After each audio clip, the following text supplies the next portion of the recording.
Welcome to this explainer. Okay, so today we're tackling a truth that, well, it might be a little uncomfortable, but honestly, it's absolutely crucial if you ever want to find real consistency in the markets. We are going to address the internal psychological battle of trading. We spend so much time looking outward, right? We're analyzing charts, we're constantly tweaking external strategies, and we're hunting for that one perfect indicator.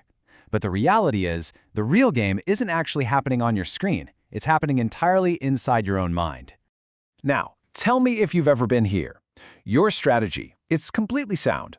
Your technical analysis is picture perfect, and your entry point is exactly what you mapped out. And yet, somehow, the money is still gone. The very second that trade goes live, your heart just starts racing, your hands actually shake over a tiny little price movement, and your confidence just vanishes into thin air. Listen, if you're consistently losing, despite having a perfectly balanced setup, I gotta give you some tough love. The problem is not the market. The problem isn't your indicator. The problem is your mind. Okay, let's dive right in and dismantle these invisible psychological barriers holding you back. We're going to cover the real enemy within, shift into thinking in probabilities, explore the trap of perception, focus on process over profit, look at the power of discipline, and finally, build out a truly professional mindset. All right, Section 1, the real enemy within. We step into the markets thinking we're just learning how to trade, but the market actually ends up teaching us about ourselves. There's this invisible wall inside you, and it's built from old beliefs, childhood conditioning, and past failures. The moment we open a position, boom, those hidden fears are instantly exposed. Now, imagine a professional boxer. That boxer steps into the ring fully expecting to take a punch. He doesn't run from the fear of getting hit, he manages it. But the novice trader, they get completely paralyzed by the smallest loss. Instead of just accepting the hit as part of the game, they panic. They change their strategy. They slap on new indicators. They binge-watch endless tutorials desperately trying to avoid the pain of losing. They wrongly blame their perfectly good strategy simply because they haven't learned how to manage their own fear. And this brings us to a huge realization. The market is not a battlefield. It's a mirror. It simply reflects your internal stability. Think of it as an internal audit of what you believe and how you feel. If you are afraid, the market is going to show you fear. If you're greedy, it's going to expose your greed. It's not this external opponent actively trying to trick you. It's just reflecting your own unresolved emotional baggage right back at you. Moving right along to Section 2, thinking in probabilities. To actually find consistency, we need a massive paradigm shift here. We have got to move away from our very human desire for absolute certainty in an environment that is, by its very nature, fundamentally unpredictable. You see, our brains are hardwired to find patterns, even in completely random data. If you flip a coin and get 3 tails in a row, most people feel absolutely certain the next flip just has to be heads. That is a trap. In trading, you map out a perfect analysis, and your brain instantly demands a guaranteed win. If you use the analysis as a prediction, but the market operates on random distributions. Probability simply acknowledges that an outcome is just a possibility over a long series of events. A perfect setup doesn't guarantee a win on this specific trade. It just means you have an edge over the next 100 trades.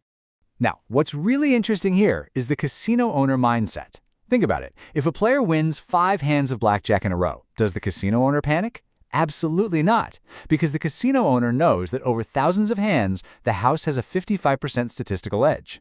They stay completely calm, relying entirely on the law of large numbers. But the amateur trader? They tie their entire self-worth to the outcome of a single trade. If they win, they're a genius. If they lose, they're a failure. And let me tell you, that creates a relentless, exhausting emotional roller coaster.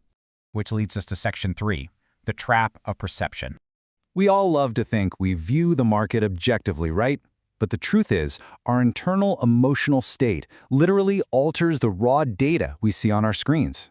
You could show the exact same chart pattern, the exact same candlesticks, to 3 different people. The fearful trader, who maybe just took a big hit on a similar pattern, looks at the screen and sees nothing but danger and impending loss. The greedy trader? They see a missed opportunity and just want to jump in recklessly. But the professional trader? They just see neutral data. The chart didn't change at all. The only thing that changed was the emotional filter and the past baggage of the person looking at it. We literally suffer from selective perception. Our minds are so desperate for certainty that they only recognize signals confirming what we already believe while completely ignoring any contradictory evidence. There was a trader named Rahul who learned that a head and shoulders pattern was a bearish signal. He saw one, shorted the market, and took a massive loss. Why? Because his brain wanted the pattern to work so badly that he completely ignored the volume data, which absolutely did not confirm the setup.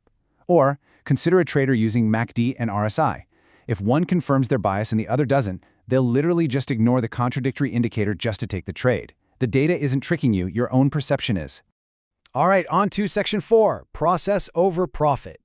So how do we fix this skewed perception? Well, we have to examine the invisible threads that are secretly dictating our actions. Society constantly teaches us to set big external goals. A trader might say, okay, my goal is to make $5,000 this month. But the second they hit 2 losses in the first week, their whole system crumbles. Fear and frustration kick in, leading straight to revenge trading and even more massive losses. Why? Because money-based goals create huge anxiety. Compare this to a trader named Arjun. Arjun was incredibly smart, but whenever a trade went against him, he just froze. He wouldn't cut his losses. Why? Because a deep childhood belief taught him that losing is failing. His external goal to avoid failure ended up blowing up his entire account. We must shift to internal goals. Make your sole goal to follow your trading rules every single day, because that is what actually leads to true stability. And this brilliantly illustrates the difference in focus. If you ask an elite swimmer how they win, they don't tell you they just stare at the finish line. No, they say they focus entirely on perfecting every single stroke. Think of an archer. If that archer obsesses over hitting the bullseye and nothing else, the pressure mounts, their hand will physically start shaking, and they are going to miss. But if they focus entirely on their stance, their breathing, the tension of the bow, the actual process, the arrow naturally finds the target. The stressed trader focuses obsessively on the money target, causing their hands to shake. The professional, though, they focus on executing the stroke cleanly. Let's move into Section 5, the power of discipline. This right here is the invisible edge that separates knowledgeable amateurs from consistent professionals. Discipline begins exactly where your comfort ends. Discipline isn't just about making a nice plan, it's about what you actually do when the live market is absolutely screaming at you to abandon it. It's recognizing that painful, uncomfortable urge to widen your stop loss because you just feel the market will turn, and actively choosing not to act on that emotion. It is accepting the discomfort of taking a planned loss over the comfort of clinging to false hope. Because let's face it, the reality is most people fail because they're subconsciously seeking excitement, not practicing excellence. Look at a trader named Vivek. He had a winning, thoroughly back-tested strategy. He was so confident. But the second he took a live trade and the market moved slightly against him, total panic set in. He abandoned his system, ripped away his stop loss, and watched a tiny paper cut turn into a massive wound. Why does this happen? Because honestly, practicing excellence is kind of boring. It requires following a repetitive system without ego, day in and day out. Breaking rules gives you a thrill. Following rules gives you consistency. Finally, Section 6, the professional mindset. So, the crucial point is this. To build this professional, cohesive mindset, you've got to master 3 specific things. First, distance yourself from the outcome. Remember, every trade is just one data point in a long series. It's not a final verdict on your intelligence. Second, you have to give yourself permission to be wrong. If you can't accept being wrong, you just cannot trade. Losses are simply the cost of doing business, a perfectly natural part of the statistical distribution. And third, focus only on controllable actions. You can't control if the market goes up or down. You can only control your entry, your risk management, and your adherence to your own rules. You have to let your statistical edge do the heavy lifting over time. As we wrap up this explainer, I want to leave you with a thought.